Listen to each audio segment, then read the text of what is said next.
Okay, welcome back to another WrestleDiary, more of New Japan Pro Wrestling G1 Climax 27, days 7 and 8. Just finished day 8, and let's just power on through it. The Block A and Block B matches.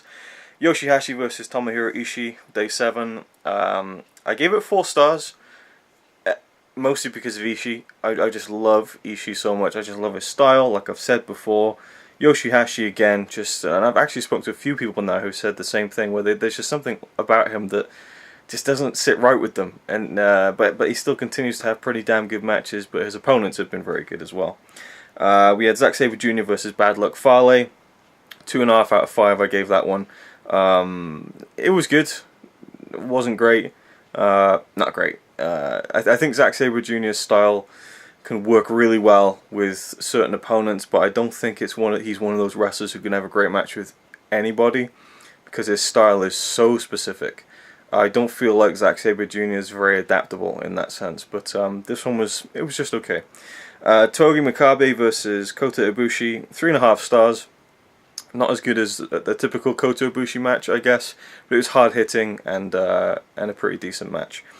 Yuji Nagata versus Tetsuya Naito, 4 stars. I feel like I should even maybe rate that more, but I really loved this match. Yuji Nagata continues to be probably my favourite of the tournament in his farewell G1 tournament. He really, I just love the story of this match, where Naito, again, just so arrogant, so heelish, but, you know, the crowd loves him, and he was just so aloof at the beginning of this match, and Nagata just started taking him to the limit, and I loved how Naito's expression changed throughout the match. To begin with, he just wasn't taking it that seriously, and by the end, he got rocked by Nakata. Like he was just like, you could just tell by looking at his face, like he just, holy shit, this old guy can still go, and I'm on the ropes here. And so I loved that aspect of the match. It was really fun. Like, it just nice story between this guy who's at his prime, a guy who's past his prime, and there's been quite a few of those throughout the tournament actually. But this one I really enjoyed. So I'd probably actually give that 4.25 out of 5 rather than 4. And the main event was Hiroki Goto versus Hiroshi Tanahashi, 3.5 stars out of 5 again. Still impressed by how well Tanahashi's performing, given the fact that his arm is hurt. A friend has now told me that he got a back injury at the set. Like, holy, because you'll notice he doesn't back bump, my friend told me. Like, it blows my mind, the Japanese work ethic, where in the world of wrestling they will just keep going through an injury because G1 is so important, and it's risky. It's real risky. But it was a good main event. But overall, day 7 probably probably the weakest day, I'd say, so far. Day 8, Tama Tonga versus Juice Robinson. I gave this 4 out of 5. I was not expecting this at all.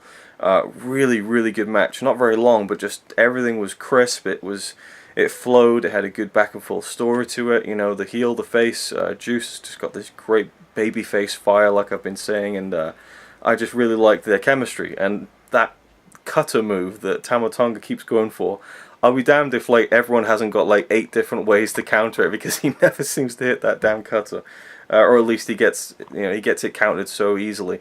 The same can be said of Juice's finisher, which is the Christian Impaler, which I think, or Unprettier you could call it, I think that Juice Robinson calls it the Pulp Friction, which is kind of funny, but I feel like he needs a better finisher, to be honest, because it's quite tricky to set up. There's lots of ways to reverse it, but I feel like he needs something a bit snappier. But Tama Tonga working over the leg, and the crowd are really behind Juice Robinson. And one thing I really like about New Japan, or at least in this tournament, is how at the end of the match, the people who lose, they get kind of helped to the back by the young boys, and so it just feels like every wrestler has been through a match. It isn't like, okay, they lose a match, they roll out and walk to the back. They get helped to the back, and it feels like more of a fight in that sense. Like, it just feels more legit. And Juice got a really nice response after the match, even though he lost. The crowd are really behind him, and it's a great example of someone losing but getting more out of it at the same time. Then we had Yano versus Sanada. Gave this 3.5 out of 5. And I guess from my last comments on Yano, his match with Kenny Omega, I said it wasn't even worth rating.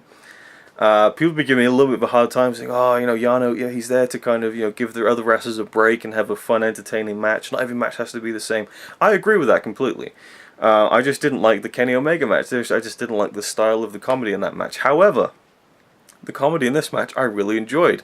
I liked how he was pulling all these tricks out, but it wasn't too over the top like the Kenny Omega match, and he was like almost catching Sanada with like a roll up, and the crowd were really into it, and the finish was fantastic when he kind of tied him up on the ramp and used his own gimmick, the gaffer tape, to kind of keep him tied there for the 20 count, to get a count out of it. I thought it was a really fun, creative finish, so I really enjoyed that match actually. Minoru Suzuki versus Evil, 4.25 stars. I thought this match was fantastic. I wouldn't say I'm a particular fan of Evil or Suzuki to the point where I'm like, oh yeah, an Evil match, or oh yeah, a Suzuki match, but I think they worked well together. The story was fun with both of their respective stable members running in when the referee got knocked down. The crowd was so into it. It didn't have a lot of athleticism or anything, but it was a good story and it was really told well. The crowd were into every moment.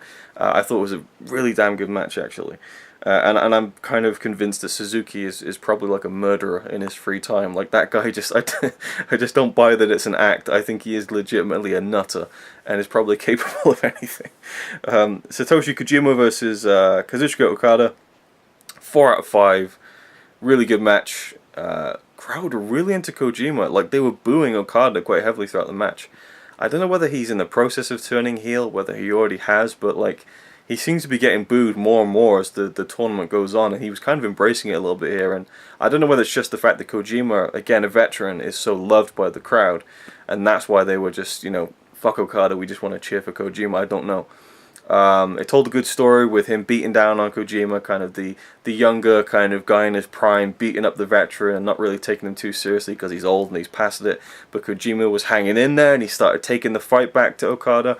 One thing I don't like about Kojima is when he does the chops in the corner, he'll go like da da da da, and then he just goes like that, and it just looks so goofy, and like he just looks like an idiot when he does it, and it just is such cringeworthy to me. It looks like stuff that I do when I was a kid. I don't know. It just it always rubs me the wrong way when he does that. It's just, anyway, that's just a minor nitpick, but it was a really good match and had a great finishing sequence, and the crowd were kind of into it, so that always helps. But yeah, overall I think this is one of the best days, just for kind of consistent match quality, matches that I really enjoyed. And the main event was Kenny Omega and Michael Elgin, who always have good matches from what I've seen. I've seen them wrestle about 3 or 4 times, I think, including this one. I gave it 4.5 out of 5, best match of the show by far.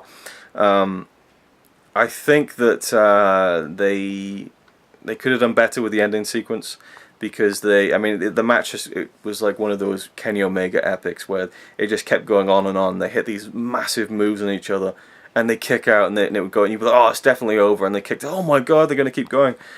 And I think that they milked it a little bit too long. So like the last couple of near falls, the crowd were just 1, 2, oh, you know, whereas a bit earlier, like a minute earlier, they were like, oh, you know. So I think they went to that well a little bit too often, and so the finish, when he beat Omega, which I wasn't expecting, I wasn't that shocked, because I thought, well, that's not going to be the end, because they've already done all this mental stuff. So I don't think they kind of got the ending right. But I mean, it was a really, really impressive match. Some big bumps, some really kind of, I mean, I kind of almost jumped out of my seat a couple of times. So that's what I love, you know, with wrestling. And yeah, I thought it was a fantastic match, and was really surprised that Elgin won. So Kenny Omega has a loss now, which I wasn't expecting. I thought he'd be kept strong along with Okada, but and anyway, I'm like so far behind. I don't know what else has happened. So yeah, that's it. Anything else I can say? Oh yeah, one thing I wanted to remember is when Okada was facing Kojima, he did his kind of taunt to do his finisher, and the crowd's like, woo, boo, and the commentators were like, oh, booing.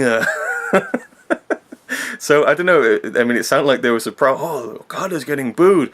So I don't know, again, if it's this kind of natural progression of Okada just being maybe the Cena at this point, where the crowd is starting to get sick of him being the ace of the company, and the face of New Japan. I don't know.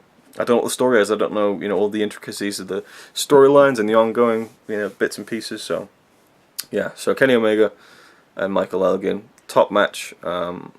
Definitely one to watch if you're just kind of cherry picking matches.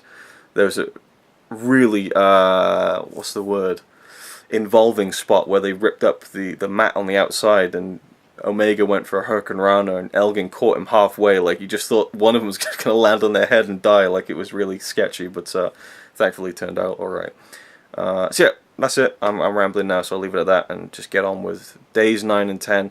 The finals are on Sunday. There's just so much to catch up on. There's so much, too much wrestling, but at least it's too much great wrestling. So, on we go. Thanks for watching. Leave your thoughts down below if you're still watching New Japan G1 tournament, and I'll see you in the next one. It's alright by me. Apart from the fact he throws cans of Carlin into a tree. Yeah, he's really cool. Yeah, he's really cool. But he's not quite as cool as you, 'cause